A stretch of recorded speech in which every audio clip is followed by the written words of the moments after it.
तो Nernst equation की हम लोग बात करने जा रहे हैं। सही बच्चों, इलेक्ट्रोलिटिक सेल आपकी खत्म हो गई है, आपने उस पर एग्जाम्पल किया है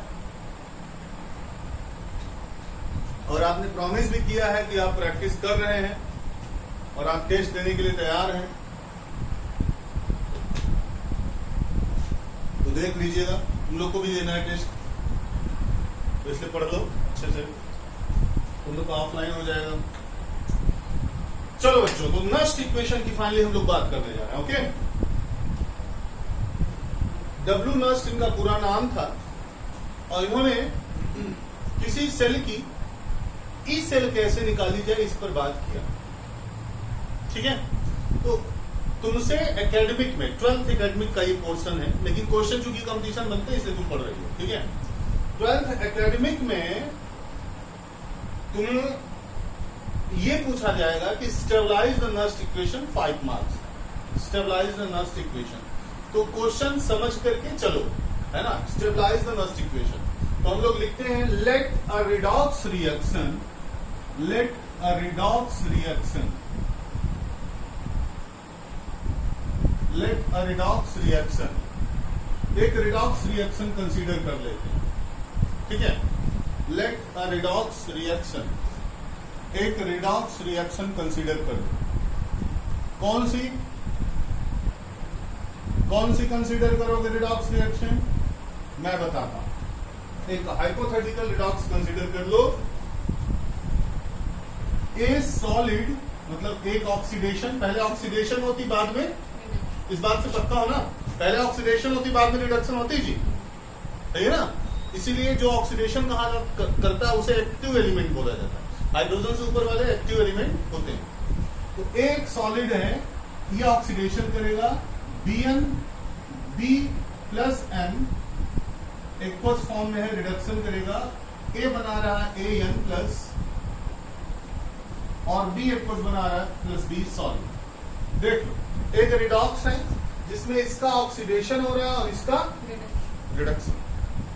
क्लियर हो, एक रिडॉक्स रिएक्शन, ए से ए एन प्लस और बी एन प्लस से बी।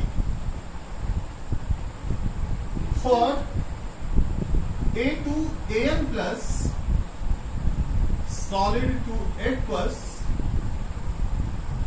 नस्ट कहते हैं कि ई ए से ए एन प्लस पर जब लगाओगे तो this equals to E naught A से ए एन प्लस,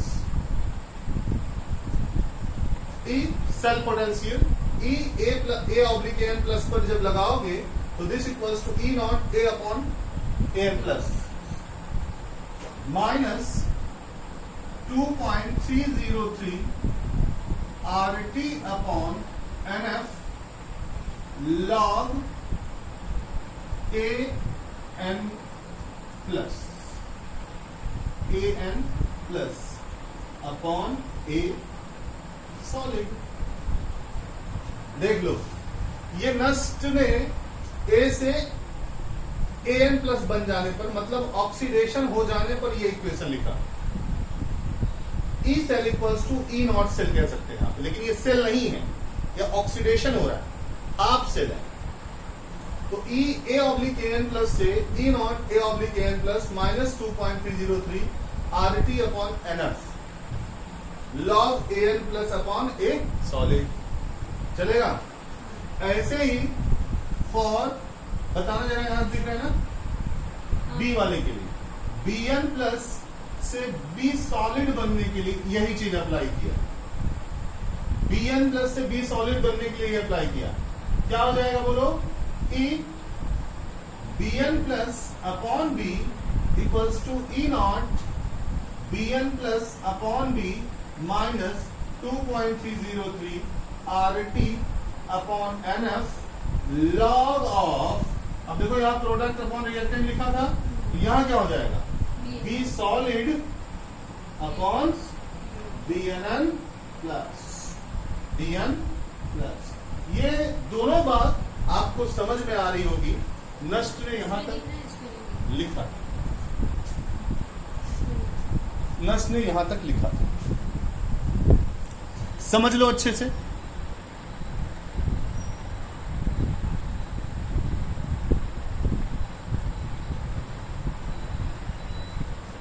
और वहां तक नोट करो तो समझ लो अच्छे से और यहां तक नोट करो।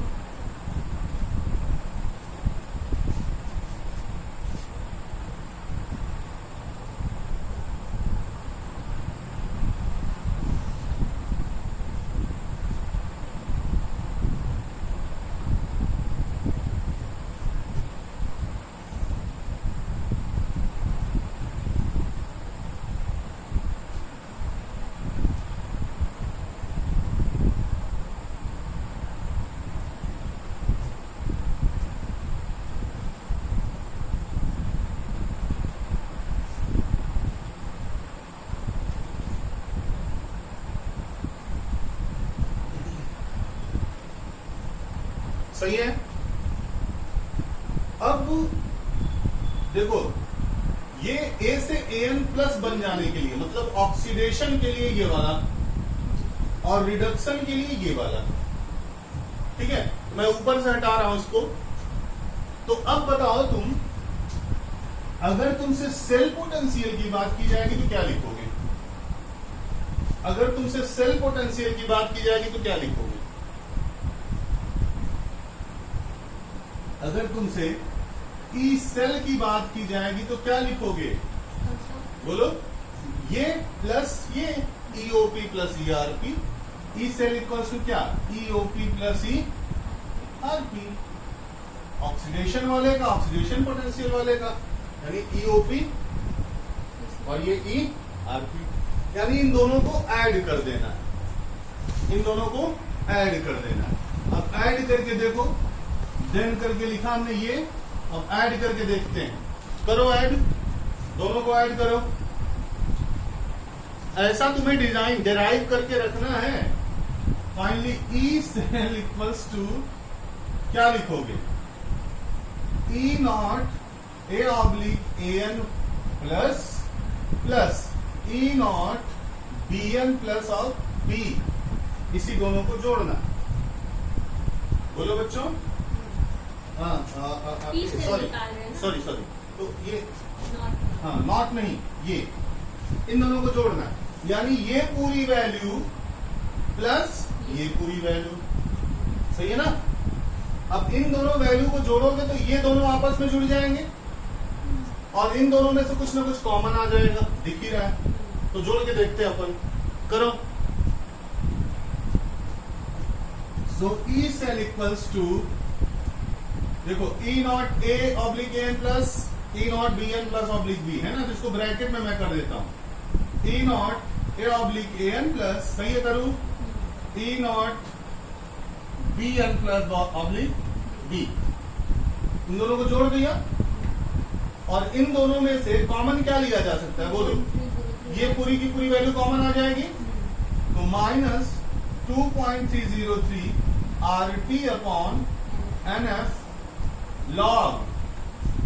लॉग प्रोडक्ट वाला प्रोडक्ट में, रिएक्टेंट वाला रिएक्टेंट है, यानी AN plus B solid upon BN plus और A solid.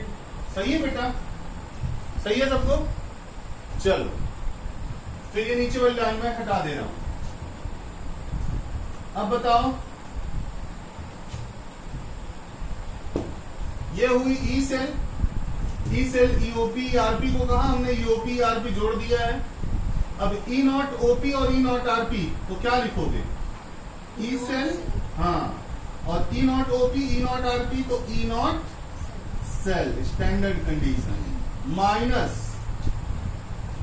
2.303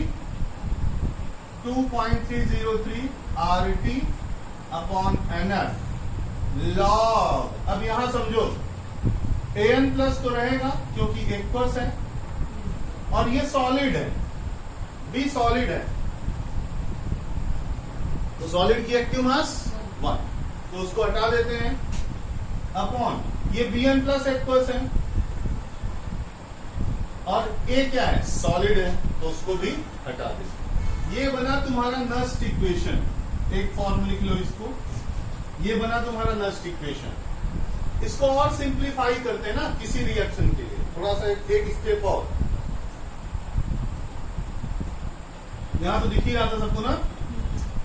at temperature 298 kelvin, देखो टेम्परेचर आर और एफ ये तीनों कांस्टेंट वैल्यू हैं, देख लो एफ आर और टी, सही है ना। तो टेम्परेचर 298 केल्विन, आर 8.314 जूल पर मोल पर केल्विन, और एफ की वैल्यू कितनी 96500। अगर ये वैल्यू रख करके, इसकी ये वैल्यू रख करके 2.303 से मल्टीप्लाई कर दें तो ये पूरी की पूरी वैल्यू आती है कितनी बताओ? 0.05। हाँ 0.0559।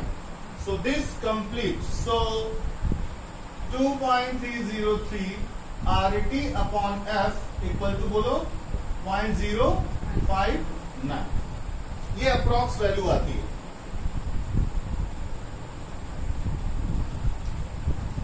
बोलो सही है ना। इस वैल्यू का इस्तेमाल करके नस्ट इक्वेशन को आगे लिखा जाता है। यहां तक नोट करो जरा सा कॉपी पे।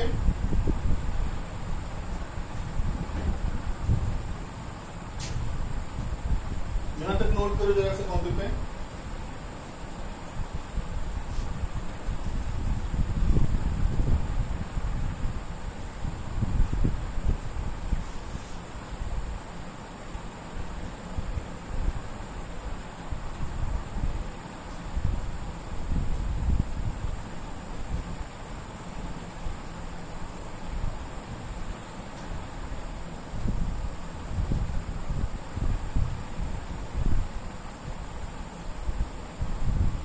ये लास्ट पोर्शन चल रहा है तुम्हारा इलेक्ट्रोकेमिस्ट्री का। इसके बाद बस छोटी छोटी बातें बताने को हैं। इसके बाद न्यूमेरिकल बेस्ड बहुत बड़ी चीजें नहीं है, छोटी छोटी चीजें हैं। यही थोड़ा सा कॉम्प्लेक्स है, समझ लो।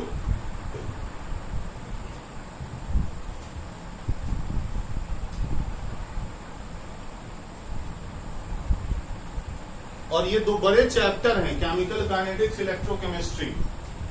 इसके बाद फिजिकल केमिस्ट्री के 3 चैप्टर बचते हैं, सॉल्यूशन, सॉलिड स्टेट और सरफेस कोलाइड्स है। 12th में बची है ना, इतने चैप्टर बचते हैं। बाकी पूरा का पूरा ऑर्गेनिक है। ऑर्गेनिक आपकी अच्छी होनी चाहिए, ऑर्गेनिक आपकी बेस्ट होनी चाहिए, और 11th की फिजिकल भी बेस्ट होनी चाहिए। तो ये 2 अच्छे पोर्शन आप तैयार कर चुके हैं। इन्हीं 2 अच्छे पोर्शन की अच्छी प्रैक्टिस करनी है। केमिकल काइनेटिक्स मैं ऑलरेडी आपको रिवाइज करूंगा, कुछ आपको मैं वीडियो भेजूंगा। और लास्ट पोर्शन एक्सपेरिमेंटल डिटर्मिनेशन वो मैं पढ़ाऊंगा लाइव। एक्सपेरिमेंटल डिटर्मिनेशन वो लाइव पढ़ाऊंगा। आइए यहां पे बात करते हैं। अब फाइनली हम लोगों ने इसकी वैल्यू निकाल लिया 0.059। अब नस्ट स्टैंडर्ड दिखती कैसी है और उस पर हम लोग कैलकुलेशन कहां से शुरू करते हैं, नस्ट को ऐसे ही अप्लाई करें। अब लिख दो नस्ट कैसे दिखेगी, ई सेल इक्वल्स, इसी को बार बार यूज करोगे, E cell equals to E naught cell minus 0.059 upon n. N का मतलब number of electron given taken during the redox reaction. Log of, अब देखो ये An प्लस जो ऊपर आया है और Bn प्लस नीचे आया है, An प्लस हमेशा प्रोडक्ट साइड में रहेगा, ये ऊपर वाला हमेशा प्रोडक्ट रहेगा। तो लॉग ऑफ प्रोडक्ट, तुम्हें याद है जो रिडॉक्स रिएक्शन तुम लिखे थे, देखो अपॉन रिएक्टेंट। जो रिडॉक्स रिएक्शन तुमने लिखा था शुरू में, लेट कंसीडर किया था आपने, उसमें देखो An प्लस प्रोडक्ट साइड में है, देखो आज था An प्लस प्रोडक्ट साइड में है और Bn प्लस रिएक्टेंट साइड में है। तो प्रोडक्ट अपॉन रिएक्टेंट। अब ये हो गया तुम्हारा स्टैंडर्ड नस्ट इक्वेशन। इसी पर डिपेंड कर करके कुछ भी तुम निकाल सकते हो। प्रोडक्ट का कॉन्सेंट्रेशन यहां रखा, रिएक्टेंट का कॉन्सेंट्रेशन यहां रखा, and easily you get answer. Log की वैल्यू हमें सॉल्व करनी आनी चाहिए। हमने लॉग एंटी लॉग आपको पढ़ाया था, रिवीजन एक बार मैं फिर आपसे बता दूंगा। और this is all about for Nernst equation. जल्दी से नोट कर लो, हो गया। चलो अब डैनियल सेल के लिए जरा नस्ट इक्वेशन की स्थापना कीजिए। देखो question, stabilize Nernst equation for Daniell cell.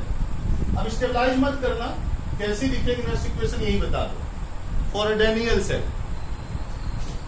For Daniell cell. Sharda हो, शारदा लाइव हो बेटा? Sharda is there?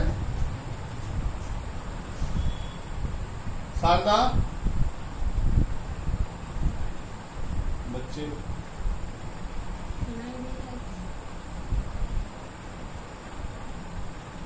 मुझे लग रहा कुछ को दिक्कत हो रही है। शारदा ब्लर आ रहा है क्या?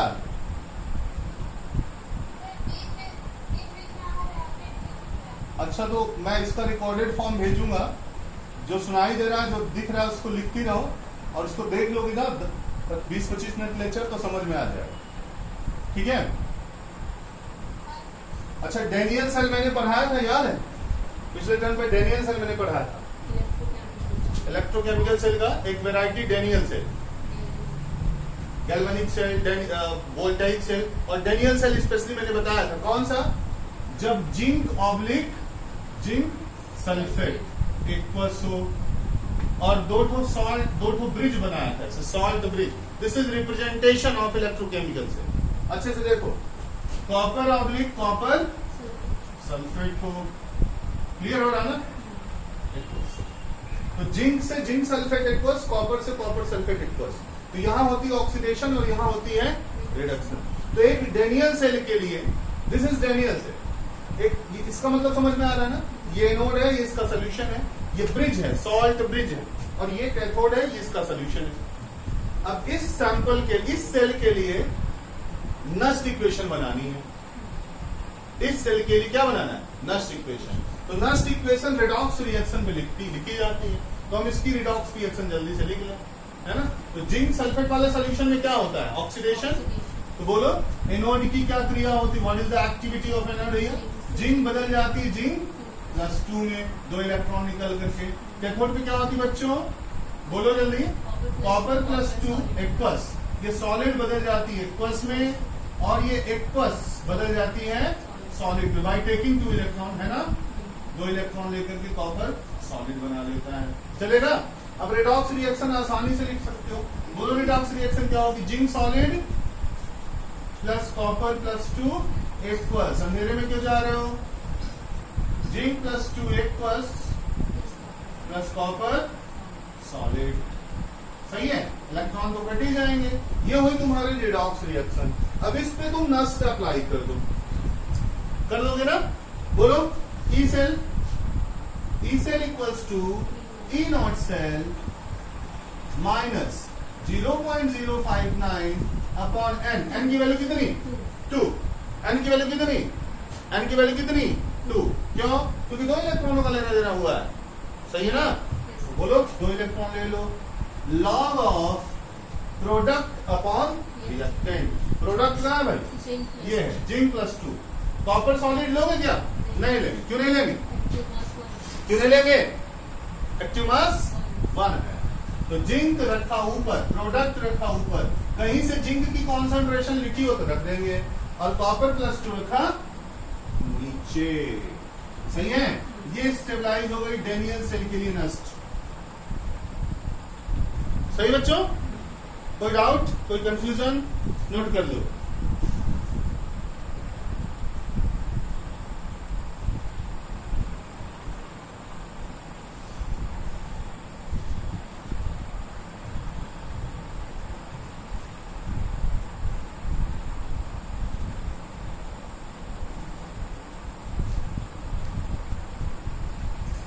पॉज कर दो, पॉज कर दो। अब देखो ये तुमने पूरे डैनियल सेल के लिए ये सेल पोटेंशियल स्थापित कर दिया, स्टेबलाइज कर दिया इसे। और अगर तुमसे पूछा जाता कि सिर्फ कैथोड के लिए, सिर्फ एनोड के लिए बनाओ, तब भी तुम बना लेते, कोई दिक्कत नहीं थी ना?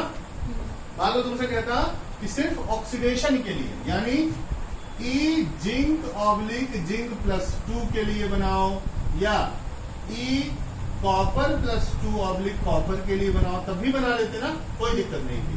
तो सिर्फ एनोड के लिए बनाया जा सकता है, लेकिन हाफ सेल पोटेंशियल होता है। तो सिर्फ एनोड के लिए क्या हो जाएगा बोलो, E zinc oblique zinc plus 2 naught minus 0.059 upon 2 log of zinc plus 2। देख लो। और सिर्फ कैथोड के लिए बोलो, E naught copper plus 2 copper minus 0.059 upon 2 log of 1 upon copper plus 2। Note कर लो इसको भी, सिर्फ कैथोड के लिए, उसी में आगे नोट करना है इसको भी, सिर्फ कैथोड के लिए या सिर्फ एनोड के लिए।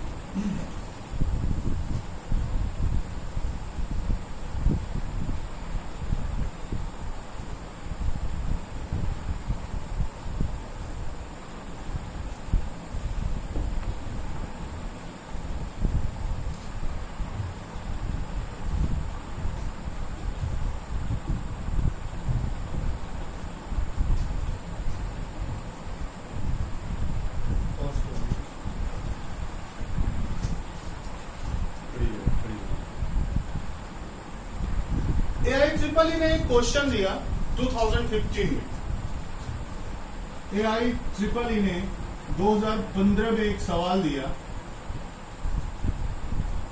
इसी डेनियल सेल के लिए। देखो क्वेश्चन इस तरह से था, zinc oblique zinc plus 2 0.01 molar, double inverted line, copper plus 2